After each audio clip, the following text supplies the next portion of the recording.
Kæru vinir, ég býð ykkur velkomin hingað í Munkaþverárkirkju í Eyjafjarðarsveit. Býð ykkur velkomin í þessa fallegu kirkju og vona að þessi helgistund nái til ykkar sem heima sitjið. Það eru félagar úr kirkjukór Löglandsprestakalls undir stjórn Þorvaldar Arnar Davíðssonar sem gleðja okkur með fallegum söng í dag á þessum heilaga tíma sem aðventan er. En við hefjum stundin á því að merka okkur kærleikanum og við segjum saman í nafni Guðs Föður, Sonar og heilags Anda. Amen. Og við biðjum saman, vertu Guð Faðir, Faðir minn, í frelsarans Jesú nafni, hönd þín leiði mig út og inn, svo allri synd í hafni. Amen.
Ég les fyrir okkur boðun Maríu eins og hún birtist okkur í Lúkasarguðspjalli.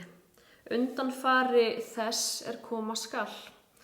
Þar segir: En í 6. mánuði sendi Guð Gabríel engil til borgar í Galileu sem heitir Nasaret, til meyjar var fösnuð manni sem Jósef hét, af ætt Davíðs, en mærin hét María. Og engillinn kom inn til hennar og sagði: Heil vert þú sem nýtur náðar Guðs, Drottinn með þér. En María varð hrædd við þessi orð og hugleiddi hvað þessi kveðja ætti að merkja. Og engillinn sagði við hana: Óttast þú eigi María, því að þú hefur fundið náð hjá Guði. Þú mun þunguð verða og son ala og þú skalt láta hann heita Jesú. Þannig hljóðar lestur dagsins. Ef lagt væri að mannkyni öllu að velja úr bestu siði, myndi hverjum þykja sinn fugl fagur að athuguðu máli. Þannig hneigjast allar þjóðir til þess að halda sínar venjur bestar. Margar sönnur má færa á að menn beri yfirleitt þennan hug til siða sinna. Þessa miklu speki ritaði heimspekingurinn Heródótus 400 fyrir Krist og lesin hér í þýðingu Stefáns Sveinssonar. En Heródótus var að bera saman ólíka siði og venjur þegar menningaheimar stóðu honum næst. Og jafn gildar eru athuganir Heródótusar þá og nú. Siðir og venjur hafa gríðarleg áhrif á líf okkar. Og ekki síst nú aðventu við búum okkur undir að taka á móti ljósinu. Hvert með eigin hætti en einnig sem samfélag. Á aðventunu eiga flestir siðir það sammerkt að skapa eftirvæntingu fyrir því sem koma skal. Visst andrúmsloft, hátíðlega stemmingu, sem nær hápunkti sínum þegar kirkjuklukkurnar hringin jólin og aðfangadagskvöld. Og sama hversu veraldavön og ævintýragjörn við teljum okkur vera svona alla jafna. Þegar kemur að jólahefðum erum við flest þeirra skoðunar að jólin gangi vart í garð, nema undanfarin sé með þeim hætti við þekkjum best. Frásögnin af því hvernig sendiboði Guðs birtist óttasleginni unglingsstúlku og færir henni fregnina að hennar bíði nýtt hlutverk í lífinu er mikilvægur undanfari jólasögunar, upphafið að því sem koma skyldi. Þannig er aðvendan ætíð samtvinnuð bið Maríu Meyjar eftir litla drengnum sem átti eftir að breyta heiminum. Og það er mikla fegurð að finna í hughreysingu engilsins sem segir Maríu að hún hafi ekkert að óttast. Guð sé með henni. Þessi orð, jafn hughreystandi í dag og þau voru Maríu á sínum tíma. Enda sömuleiðis ætluð okkur þegar óvissa ríkir og breytingar eru óhjákvæmilegar. Stundum finnst mér gleymast í stóra samhenginu að María var bara unglingsstúlka. Unglingsstúlka sem fékk að vita að allt væri í þann mund að breytast. Ekkert yrði eins og áður. En hún gekk í hlutverkið að mikilli hógværð, umvafin náð Guðs. Og hógværð er lykilorð aðventunar. Hulinn eiginleiki en þó svo eftirsóknarverður.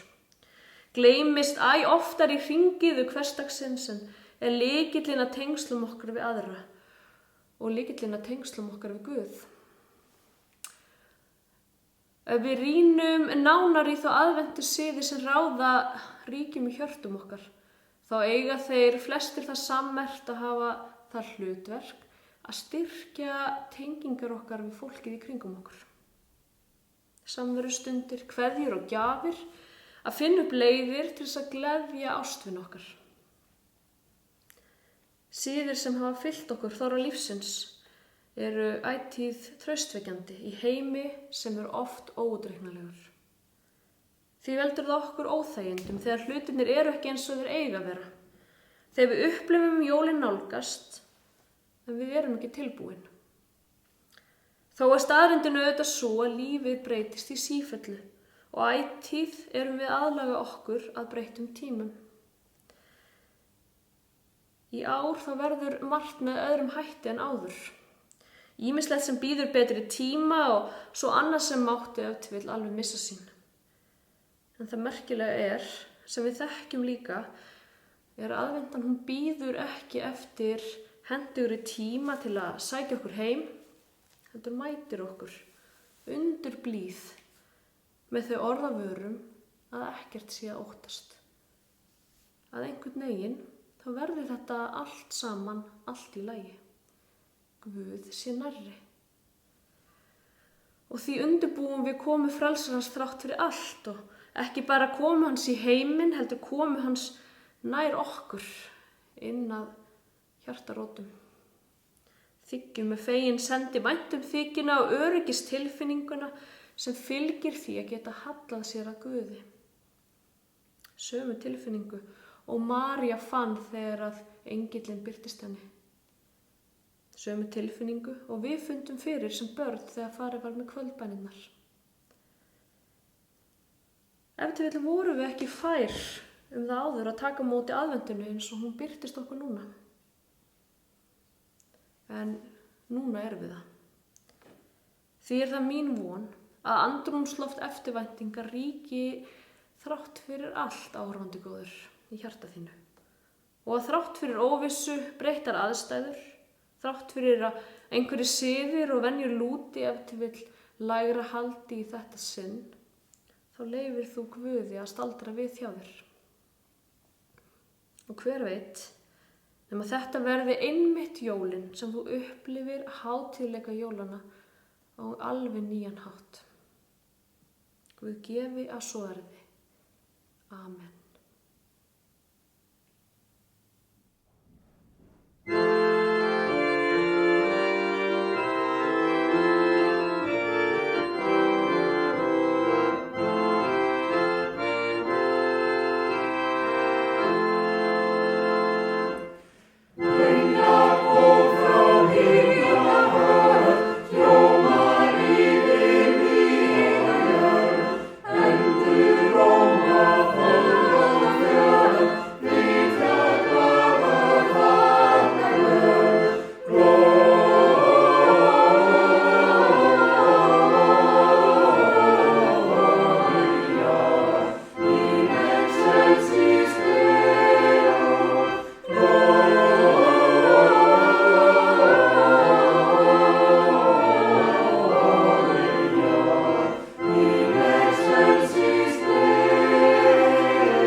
Aðventukransinn bæn okkar til Guðs. Bænir dagsins tengi ég því aðventukransinum. Fyrsta kertið ber heitið spádómskertið. Við þökkum þér Guð fyrir þau sem standa okkur næst, fyrir tengsl og tengingar sem engin farsótt getur slitið. Á aðventu horfum við tilbaka og hugsum með þakklæti til fyrstu tengslana, til þeirra önnuðust okkur sem börn, kennd okkur siði og venjur sem þeim var sjálfum kennt sem börn, kennd okkur að undirbúa hátíð frelsarans. Blessa minningar okkar úr fortíð og tengingar okkar í nútíð. Annað kertið ber heitið Betlihemskertið. Við þökkum þér Guð fyrir að mæta okkur enn og ný þar sem við erum stödd. Að þú réttir út hendina og býður okkur samfylgd þína á þeirri vegferð við erum á, hvert og eitt. Og enn á ný minnir þú okkur á að staldra við og gefa ljósinu gaum. Gef okkur að draga lærdóm af þessum tíma við lifum nú, að við leyfum þér að vísa okkur veginn. Gef okkur að mæta því sem koma skal óhrædd. Þriðja kertið ber heitið hirðakertið. Við biðjum fyrir þeim eigum sárt að binda, glíma við veikindi, sorg og missi. Tendra ljós öllum þeim búa í myrkri. Ver hjá okkur sérhver dag, héðan í frá sem hingað til. Leif okkur ekki að gleyma að mæta aðvendunni með auðmýkt þess veit að hann á margt ólært og gef okkur að upplifa hátíðleika jólana enn á ný. Okkur sjálf og hugsanir okkar leggjum við í bænina sem að Jesús kenndi okkur og við segjum saman: Faðir vor, þú sem ert á himnum, helgist þitt nafn, tilkomi þitt ríki. Verði þinn vilji svo á jörðu sem á himni. Gef oss í dag vort daglegt brauð og fyrirgef oss vorar skuldir, svo sem vér og fyrirgefum vorum skuldunautum. Eigi leið þú oss í freistni, heldur frelsa oss frá illu, því að þitt ríkið, mátturinn og dýrðin að eilífu. Amen. Ég bið þess að friður Guðs berist hérna úr kirkjunni í dag og heim til þín áhorfandi góður og að aðventan færi þér hugarró. Takk fyrir samfylgdina í dag.